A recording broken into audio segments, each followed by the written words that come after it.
Here we are talking about peace. And again, welcome back. The topic tonight is peace, something that we all would like to have, and something that many in my generation have fought for, and some have given our lives for.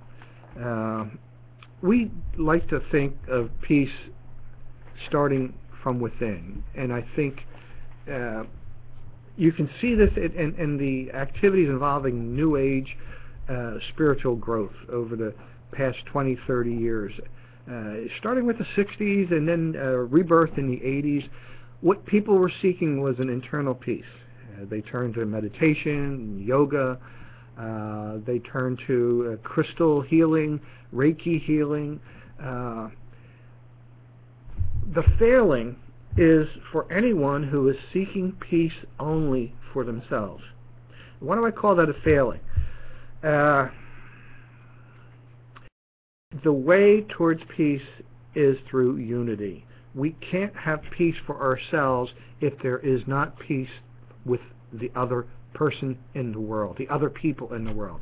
We are now living in a global society where it's not just one nation under God. It's not one state in the union of states, as some states' right people would want to believe. We are all of one family, 6 billion, 7 billion. And if a person in a third world country is suffering because they don't have enough food, they don't have the proper shelter or clothing, then you and I can't have peace. We are living in a country where we have so much material things, and we seek peace so that we don't have to worry about our son going off to war, so we don't have to worry about having the Twin Towers being airplanes flown into it. What about the peace that is never existing for people in countries in Africa, in the Far East, in the rural sections of America, for God's sake? What if I don't care? What if I don't want to be one You don't have with to. my family or my neighbor? You don't have to. You can stay where you are. So, but if I don't do it, then no one will ever achieve peace. Well, it has to start from your heart. You have What to if I feel. don't care? What if I don't feel? Well, if you don't care, you can shut this off and go sit in the toilet So and I twiddle could your be- thumbs. I mean, if you don't if care. one person decides that they don't care, they don't want to do this, It starts then, with, then there's no chance for peace, basically. it has to start with an individual. Look, we're not going to get the great majority of people interested in peace. They're not going to be the thinkers. They're not going to be the leaders. They're not going to be in the forefront. However, they will look at a certain few people, a very small number of people who are leaders, who are the ones that people look up to in normal life, and they will see that their attempts are causing a rippling effect. Some people call it the butterfly effect. If you do good here, there will be good done elsewhere. It is a matter of the law in nature. You intend something good to happen, it will. If you look for something hateful, you will see it.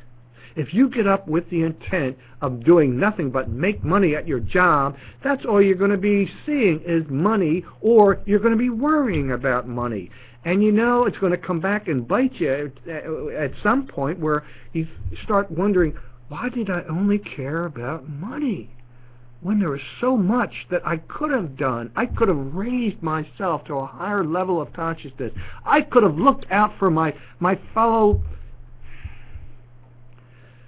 my brother, my sister, and no matter what race, no matter what color, what religion, You we're seem all so one. sentimental all the time, and also this idea of what's good and bad. I don't understand what's good and bad, and neither do some of our viewers. They say it's so subjective. It is subjective, and sometimes we don't know that a bad thing will eventually turn out to be good, and we don't know how peace may come about, and we won't know until the end.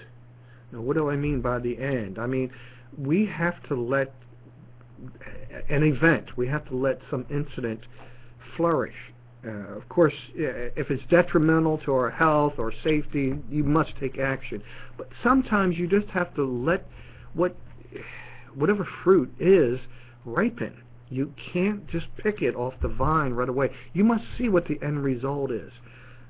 We've had a president of the United States announce to the world that he gave the okay for a small group of men to capture and, if necessary, kill public enemy number one.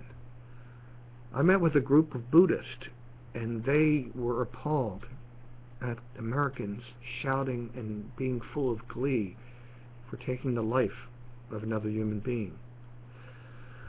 Others that I've talked to put their flags out in front of their house, and one doctor I talked to said that he felt proud. He felt pride in America again, because the America that he knows now will get the job done.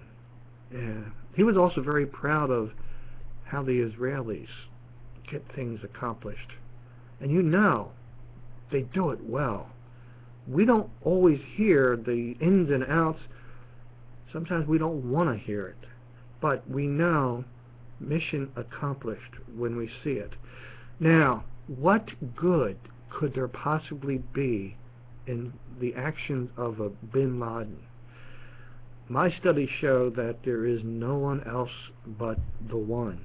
No one else besides him, and he doesn't do anything bad. Every action, everything is done for the good. What the hell was the good in the Twin Towers and 3,000 people being killed? What the hell was the good in the Holocaust? But yet we have to rise above our personal hatred, our personal bad feelings, our emotions, and we have to believe and know, hey, you know, it has made people realize something better than themselves. They have raised their sights above. Bin Laden. One of our viewers asked us, how can we rise above? Do you have any practical advice for reaching this peace? Another question is it wisdom that can help us come to the state of peace? Wisdom can, the little wisdom that I think I've learned or picked up has come through teachers, instructors, people that have done their own studies, studied under other people, be it masters or rabbis or priests or wise men and women. And they've been able to transfer some of their knowledge to others. Some have actually written books, and I found that by reading these books and getting together with like-minded people in a group, we can share things and help lift each other up.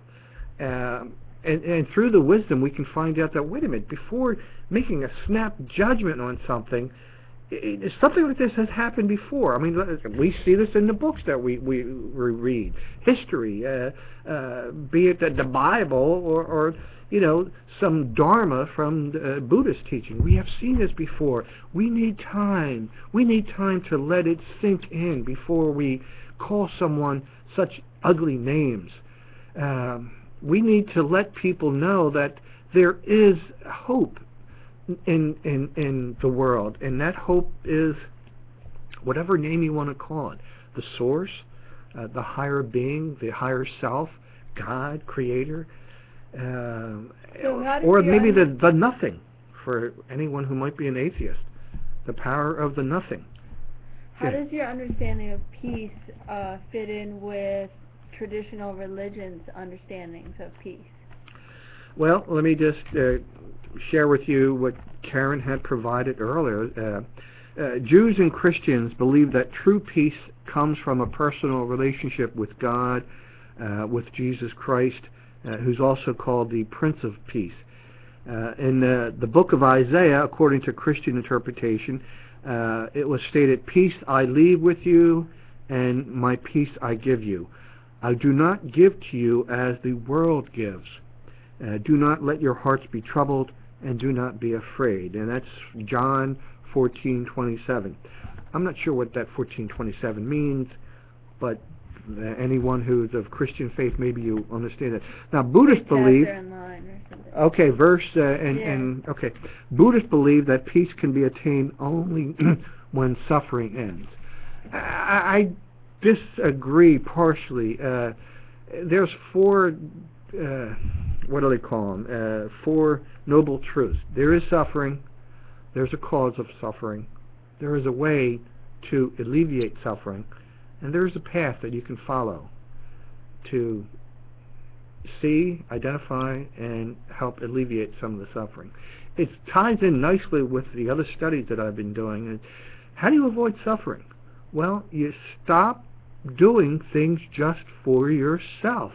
You stop feeding your ego. You stop seeking happiness for yourself alone. That creates the worst type of suffering. Why? Because you are feeding your ego. You will never, never fulfill that desire of the ego. You will always want 10 times more, and then 10 times that, until you get to the point where you die and half of all your desires go unfulfilled. It is when you start seeking happiness for others, when you look at the suffering of another and try to alleviate that suffering, that you find true happiness. How do you know? I found it. I don't find it every day. But when I offer to help another, when I try to put their well-being in front of mine, I can feel the happiness. I can feel the joy. Maybe it's the dopamines inside my brain, the chemicals shooting out all these really giddy, happy, euphoric type things. I don't give a crap. I don't care if it's dopamines or not. I feel good when I work, when I feel as if I'm placing their needs above mine. So basically you're saying the way to fulfillment, which maybe can be, peace can be called a kind of fulfillment or infinite fulfillment, is through doing good deeds? It's not just doing good deeds, but getting to the point where doing a good deed becomes second nature. Now, what do I mean by that?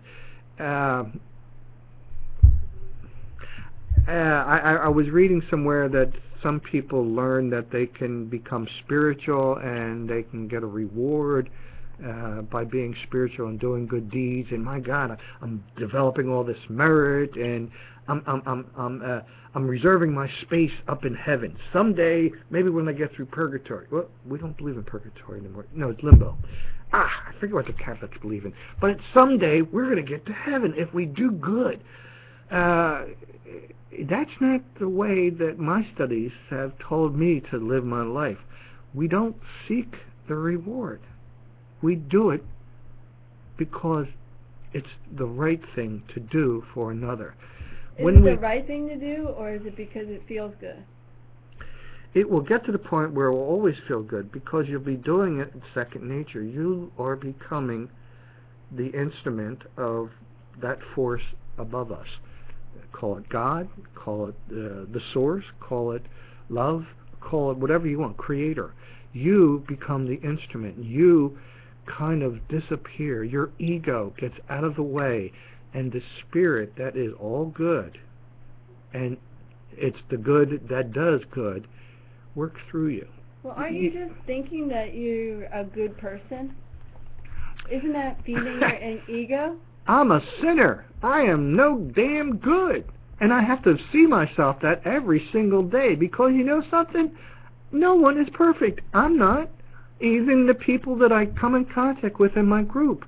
We all have problems. And the first thing we have to do is understand, my God, the biggest problem I have is myself. There's so many things that I do wrong. I don't even know about it. And when it hits me dead in the face, then I ask for help from that good source that's out there. You know, sometimes I get on my knees. Now, of course, I'm cleaning out the litter box. But, you know, I'm down there on my knees. Why the hell? Why waste that effort? I'm already down there. Come on, give me some help. I can't do this. Help. Now, I'm joking, but, you know, you got to ask for that help. You got to admit that you can't do it by yourself. And then all of a sudden you see You see the crap that you're made out of, or the crap that you do on a daily basis, and you say, God, that's not going to help things in this world. Right. All right, we're going to have a break, and we will help the world when we come back.